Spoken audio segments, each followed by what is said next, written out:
All right, for all reading assignments we have moving forward, I'm going to provide a link for each assignment where I will read it to you. We'll go over the questions together, so you'll see a lot more of these moving forward for the rest of the year.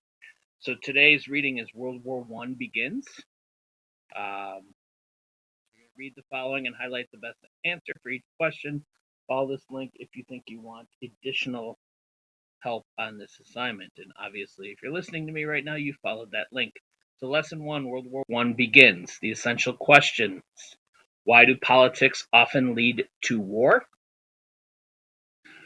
How can technology impact war? As European countries formed alliances and increased the sizes of their armed forces, they set the stage for a global war. All they needed was a good reason to mobilize troops. When a Serbian terrorist assassinated Archduke Francis Ferdinand and his wife, World War I soon followed. Causes of the war. What factors contributed to the start of World War I? 19th century liberals believed that European states were organized along national lines. These states would work together and create a peaceful Europe. They were very wrong. Nationalism, imperialism, militarism, and alliances. The system of nation-states that emerged in Europe in the last half of the 19th century led not to cooperation, but rather to competition. Each European nation-state regarded itself as subject to no higher interest or authority. Each state was guided by its own self-interests and success. Furthermore, most leaders thought that war was an acceptable way to preserve the power of their national states. These attitudes made war an ever-present possibility. The imperialist expansion of the last half of the 19th century also played a role in the coming of war.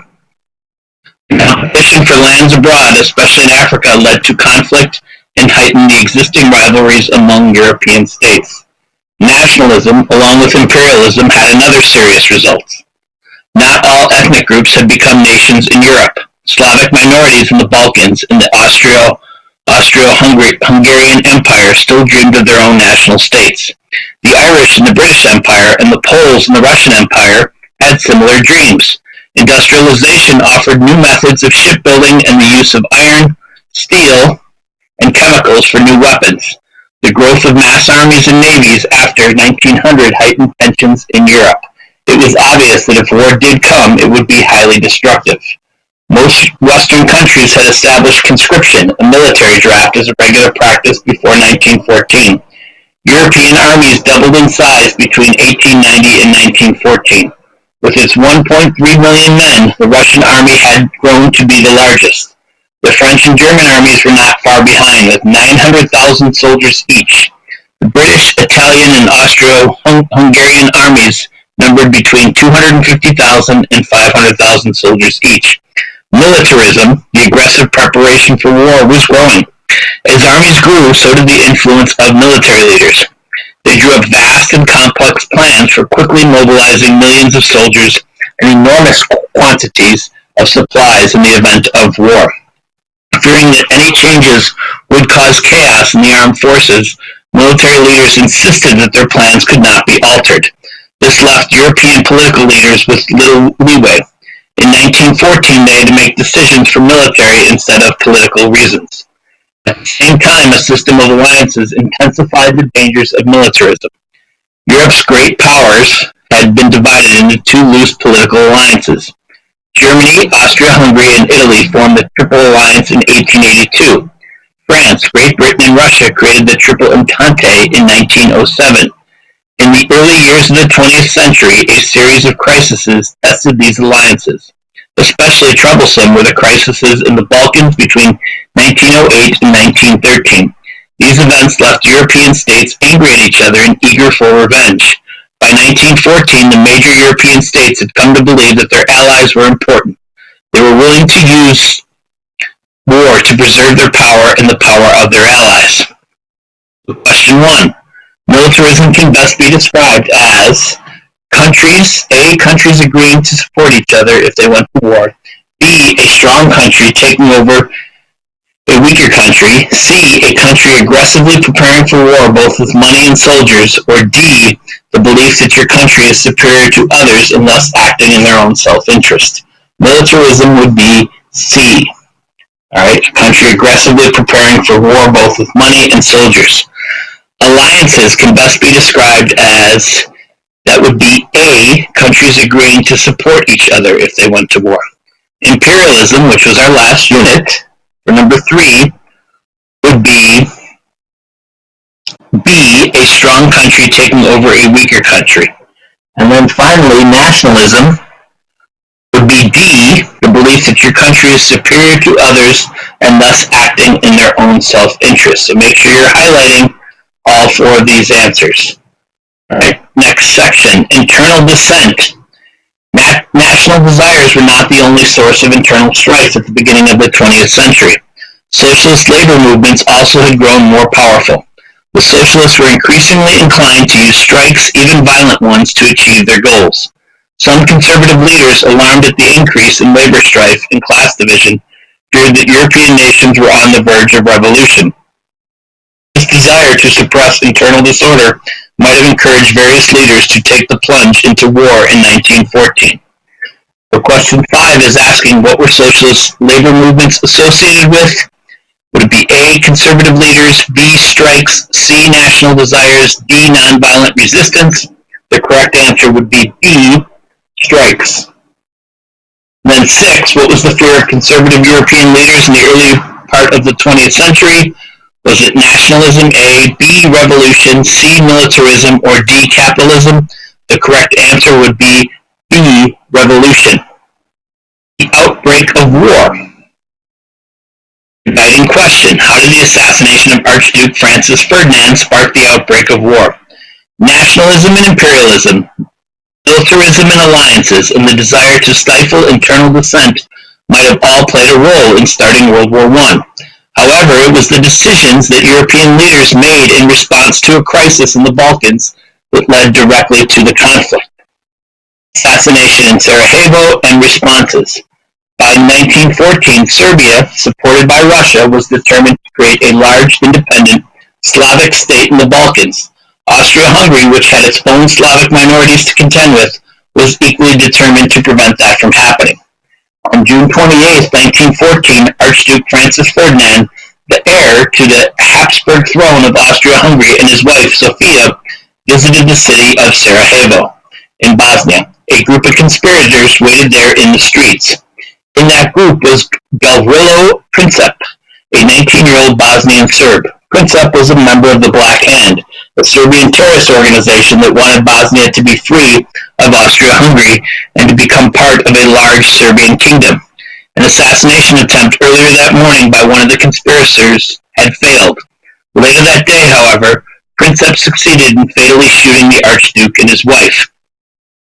The Austro-Hungarian government did not know if the Serbian government was directly involved in the Archduke's assassination, but it did not care.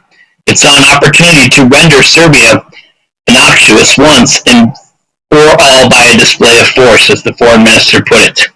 Austrian leaders wanted to attack Serbia but feared that Russia would intervene on Serbia's behalf, so they asked for and received the backing of their German allies.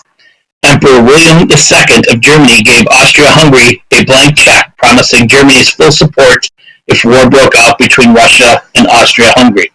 On July 28th, Austria-Hungary declared war on Serbia. Russia was determined to support Serbia's cause.